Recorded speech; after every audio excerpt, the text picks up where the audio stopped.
নমস্কার প্রিয় দর্শক, জয় হিন্দ, জয় ভারত। দর্শক, গত 5ই আগস্ট হাসিনা বাংলাদেশ ছাড়ার পরে কিভাবে আমরা অনেক ভিডিওর মাধ্যমে আপনাদের সামনে যে সংখ্যালঘু নিরাপত্তা, সংখ্যালঘুদের উপরে যে অত্যাচার চলছে বাংলাদেশে, তার অনেক নমুনা বা ভিডিও ফুটেজ আকারে আপনাদের সামনে তুলে ধরেছি এবং তার ব্যাখ্যাও আমরা দিয়েছি। এবারে একটা ছোট্ট ভিডিও দেখুন, মাত্র 14 সেকেন্ডের ভিডিও দেখুন। দেখলেই আপনাদের অনুমান হবে যে মুখে বলার থেকে ছবিতে কতটা নিগুড়ভাবে শোনা যায় বা বোঝা যায়। আপনারা সেটা দেখুন, দেখার পরে পরবর্তী বিশ্লেষণে আসুন।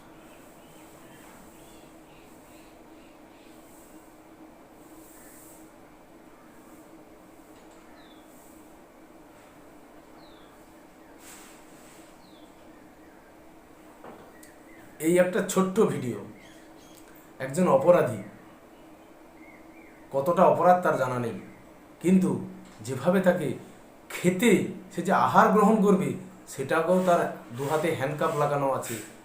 তাকে ন্যূনতম যে মানুষের বেঁচে থাকার যে অধিকার, খাদ্য, বস্ত্র, বাসস্থান, সেই খাদ্য গ্রহণের ক্ষেত্রে তাকেও প্রতিবন্ধকতা তৈরি করা হয়েছে, তাকে হ্যান্ডকাপ দেওয়া হয়েছে। কতটা নির্লজ্জ, কতটা অত্যাচারী হলে এইরকমভাবে একটা সিদ্ধান্ত নেওয়া যায়? একটা নিদর্শন দেখান, বা বাংলাদেশে এই অন্তর্বর্তী সরকার একটা নিদর্শন দেখাক যে গত 5ই আগস্ট হাসিনা ভারত ছাড়ার পরে সংখ্যালঘুদের দ্বারা অত্যাচারিত হয়েছে। একটা ভিডিও দেখা সংখ্যাগুরুর মানুষেরা, একটা ভিডিও, একটা ফুটেজ দেখাতে পারবে না। যেটা দেখানো হচ্ছে সেটা ষড়যন্ত্র ছাড়া অন্য কিছু নয়। কোনটা ষড়যন্ত্র?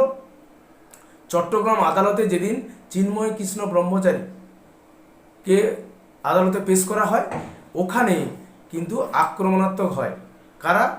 না, চিন্ময় কৃষ্ণর পক্ষে যারা উকিল দাঁড়াবে বলে মনে করেছিল, তাদের বিরুদ্ধে কিন্তু আক্রমণাত্মক হয়ে একজন আইনজীবী, যিনি মুসলিম, তাকে হত্যা করা হয়।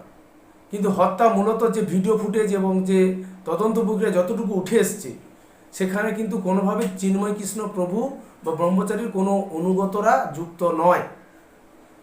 একমাত্র এখানে একটা ভাবনার ত্রুটি হয়ে গেছিল। ভাবনা ত্রুটি বলতে কোনটা?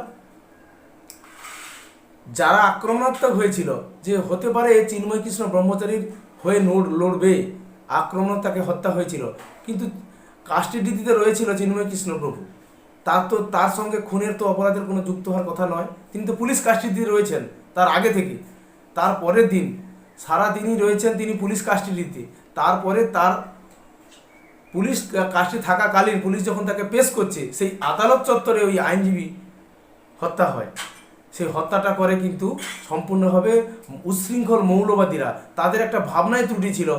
এই আইনজীবী হয়তো চিন্ময় কৃষ্ণ প্রভুর হয়ে লড়তে আদালতে এসেছেন, কিন্তু এছাড়া একটা ভিডিও ফুটেজ, একটা ঘটনা তুলে ধরতে পারছে না মিডিয়া বলো, অন্যান্যরা কেউই পাচ্ছে না কোনোভাবে, যে এইরকম একটি ঘটনা সঙ্গে বা ঘৃণ্য আচরণের সঙ্গে সংখ্যালঘু সম্প্রদায়ের মানুষরা যুক্ত।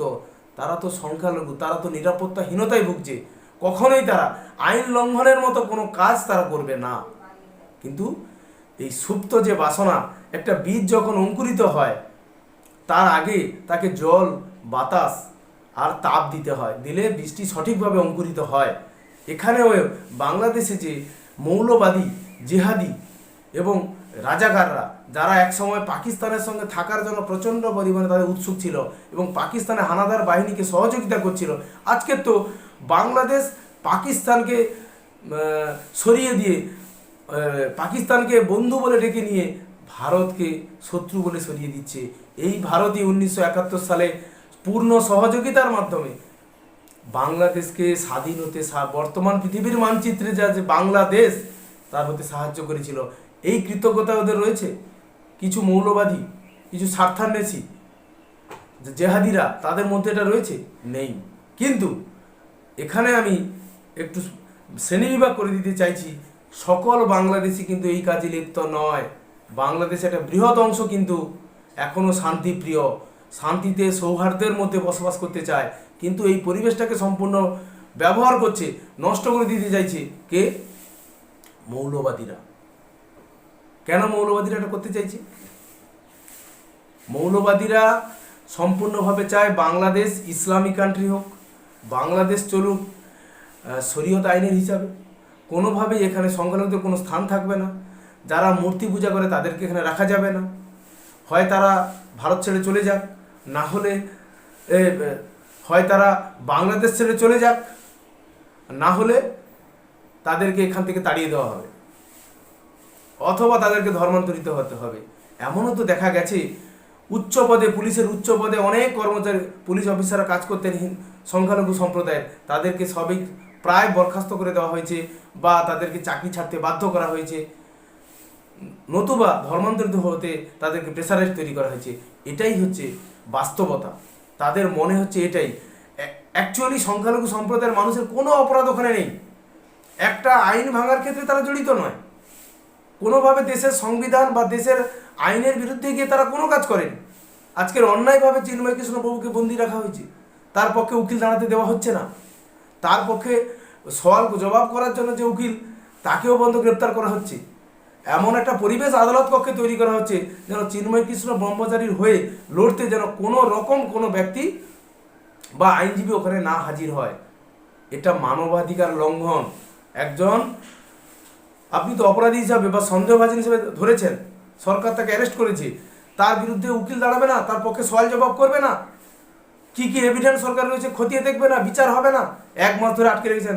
আগামী 2রা জানুয়ারি আর কয়েকদিন পরে কিন্তু এই আন্দোলন, চিন্ময় কৃষ্ণ ব্রহ্মচারীর একটা সওয়াল জবাব হবে 2 তারিখে। রবীন্দ্র ঘোষ একজন বরিষ্ঠ আইনজীবী সুপ্রিম কোর্টের বাংলাদেশের, তিনি তার পক্ষে সওয়াল জবাব চালিয়ে যাচ্ছেন। আগামীতে কী হয় সেটাই দেখার আছে। কিন্তু এই ছবিটি অত্যন্ত মর্মাহত, অত্যন্ত পীড়াদায়ক, কষ্টদায়ক, যে মানবাধিকার কিভাবে লঙ্ঘিত হচ্ছে তার প্রকৃষ্ট উদাহরণ এটা। ধন্যবাদ, সবাই ভালো থাকবেন, খুশি থাকবেন। জয় হিন্দ, জয় ভারত। পরবর্তী এপিসোডে অবশ্যই আপনাদের কাছে আমরা হাজির হব। ধন্যবাদ।